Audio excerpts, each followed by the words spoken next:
Russian interference in this election, I think, should be of utmost concern to all Americans. Really? Well, what about your connection to the Kremlin cache, Mr. Podesta? Joining us right now from Tallahassee is Peter Schweizer. He's the author of Clinton Cash, president of the Government Accountability Institute. Peter, good morning to you. Good morning, Steve. So tell us about John Podesta and his connection to a Kremlin-backed company. Well, in 2011, John Podesta joins the board of this very small energy company called Juul Energy, based out of Massachusetts. About 2 months after he joins the board, a Russian entity called Rusnano puts 1 billion rubles, which is about $35 million, into John Podesta's company. Now, what is Rusnano? Rusnano is not a private company, Steve. It is a fund directly funded by the Kremlin. In fact, the Russian science minister called Rusnano Putin's child. So you have the Russian government investing in one of John Podesta's businesses in 2011 while he is an advisor to Hillary Clinton at the State Department. While he's an advisor to Hillary Clinton. Okay, does anybody in the Trump circle rise to the level where there's this kind of money involved? No, I haven't seen that yet. Nobody that is, has an advisory role in the White House has had this money exchanged, and certainly the money hasn't exchanged, as far as we know, while they have been advising the president.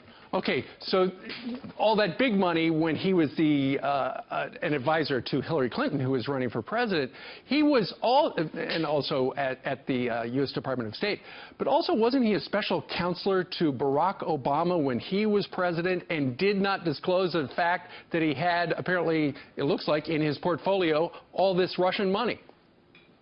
Oh, yeah, I mean, this is part of the problem, Steve. So then in 2013, he goes to the White House to be special counselor to Barack Obama, and that requires that you have financial disclosures every year. In his financial disclosure form in 2013, he not only fails to disclose these 75,000 shares of stock that he has in Juul Energy, which is funded in part by the Russian government, he also fails to disclose that he is on one of the 3 corporate boards that this entity has. It's got this very complex ownership structure. He discloses he's on the company in Massachusetts, that he's on the board of a company in the Netherlands, but he fails to disclose that he's also on the executive board of the holding company. That's a clear violation of the disclosure rules, and I think needs to be looked at. Sure.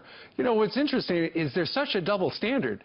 Members of the Trump team may have talked to some Russians, and we don't know the complete nature of that yet because the investigation is still out. May have talked to it. Is a lot different than actually having money in the bank that's tied to the Kremlin. Yeah, I mean, look, I think the question is during transitions, you always have conversations that take place, and you want to hope that nobody has made promises, and there's no evidence that any promises have been made. What makes the Podesta case clear is there was a transfer of money, and there was a transfer of a lot of money that stood to make John Podesta a lot of money. That is unique, and that's extremely troubling, because as the time that transfer is taking place, he is advising Hillary Clinton at the State Department. We know that from the Podesta emails, that he's helping her make personnel decisions, speech decisions, policy decisions. He's meeting with her monthly. So it's a transfer of money from a foreign government at a time that he is advising America's chief diplomat, Hillary Clinton.